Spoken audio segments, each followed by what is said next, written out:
Hello students, आज के lecture में हम देखने जा रहे हैं मौसबी का एक और क्वेश्चन और उससे बनने वाले कुछ important questions.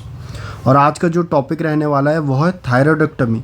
Okay, so first of all हम क्वेश्चंस को देखते हैं। क्वेश्चन में क्या पूछ रहा है? ये पूछ रहा है, a nurse is caring for a client who just had a thyroidectomy. Patient की अभी थायरॉयडेक्टमी हुई है। For which client response should the nurse assess the client when concerned about an accidental removal of parathyroid gland। तो ये कह रहा है कि नर्स किस चीज़ के लिए देखेगी अगर हमें लगता है कि एक्सीडेंटली पैराथायरॉयड ग्लैंड रिमूव हो सकती है, तो कौन से साइन एंड सिम्टम के लिए हम देखेंगे निम्नलिखित में से दिए हुए ऑप्शंस में से। तो चलिए एक बार देखते हैं।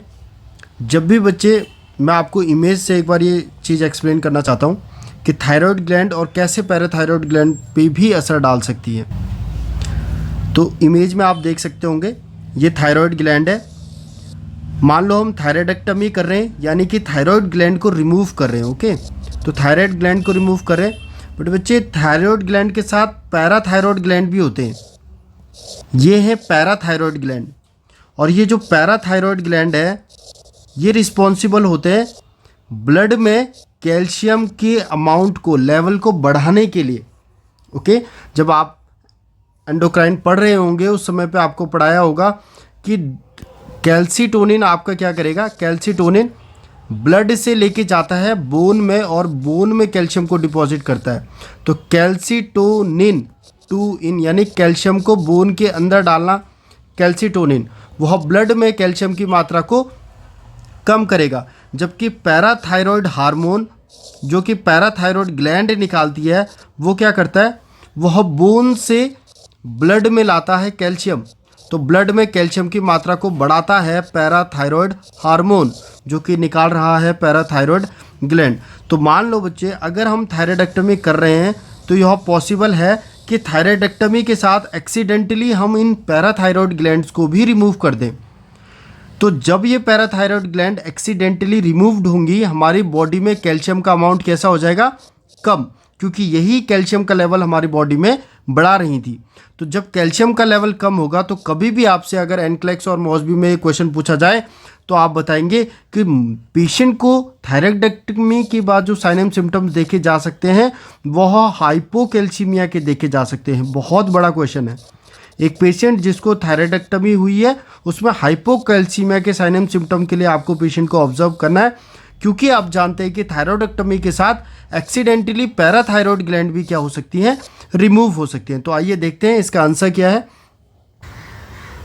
तो देखिए, अब क्वेश्चन में उन्होंने क्या कहा था कि एक्सीडेंटल रिमूवल हो सकता है पैराथायरॉयड ग्लैंड का। तो नर्स किस चीज़ के लिए देखेगी?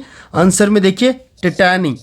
टिटैनी बच्चे हम किसे बोलते हैं? हाइपोकैल्सीमिया से होता है, हाइपोकैल्सीमिया। तो हमेशा ध्यान रखिए थायराइडेक्टमी के बाद आपको किस चीज़ के लिए पेशेंट को देखना है, टिटैनी के लिए या फिर हाइपोकैल्सीमिया के साइन एंड सिम्टम के लिए। चलिए पहला क्वेश्चन जो इससे बनता है उसको डिस्कस करते हैं।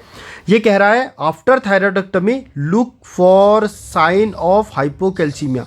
हमेशा हाइपोकैल्सीमिया के साइन के लिए देखिए as a result of accidental removal of parathyroid gland during thyroidectomy. ये बात मैंने आपको बता दी है। आप कौन कौन से हाइपोकैल्सीमिया के साइन के लिए पेशेंट को देख सकते हैं? पेशेंट में टिटैनी देखने को मिल सकता है, पेशेंट में चोवेस्टिक साइन देखने को मिल सकता है, पेशेंट में ट्राउजी साइन देखने को मिल सकता है। बच्चे ये जो तीनों साइन हैं ये स्पेसिफिकली देखे जाते हैं हाइपोकैल्सीमिया में। इसीलिए आपको ध्यान रखना है कि एक व्यक्ति जिसको थायराइडेक्टमी की गई है उसमें ये तीन साइन के लिए आपको विशेषकर पेशेंट का ध्यान रखना है। अगर ये तीन साइन एंड सिम्टम दिखते हैं आपको तो आपको इन्फॉर्म करना है डॉक्टर को। चलिए अगला क्वेश्चन है, टिटैनी अगर किसी पेशेंट में होती है तो उसका अर्लीस्ट साइन कौन सा है, सबसे पहला साइन कौन सा है? और आंसर जाता है numbness of tingling and fingers. उसके फिंगर्स में नमनेस और टिंगलिंग होने लग जाएगी, यह पहला साइन है टिटनेस, टिटैनी अर्ली साइन। ठीक है, numbness and tingling of fingers. Next question की तरफ बढ़ते हैं। बिफोर थायराइडेक्टमी, काफ़ी बार ये प्रश्न पूछा गया है कि थायराइडेक्टमी से पहले आप क्या करते हैं? हमेशा पेशेंट को थायराइडेक्टमी से पहले पोटेशियम आयोडाइड दिया जाता है। पोटेशियम आयोडाइड इसीलिए दिया जाता है बच्चे क्योंकि जो थायराइड ग्लैंड होती है वो काफ़ी वस्कुलर होती है। तो थायराइडेक्टमी से पहले जब हम पेशेंट को पोटेशियम आयोडाइड देते हैं, यह उस ग्लैंड की वस्कुलैरिटी को कम कर देता है, जिससे कि ब्लड लॉस का जो खतरा होता है सर्जरी के दौरान वह कम हो जाता है।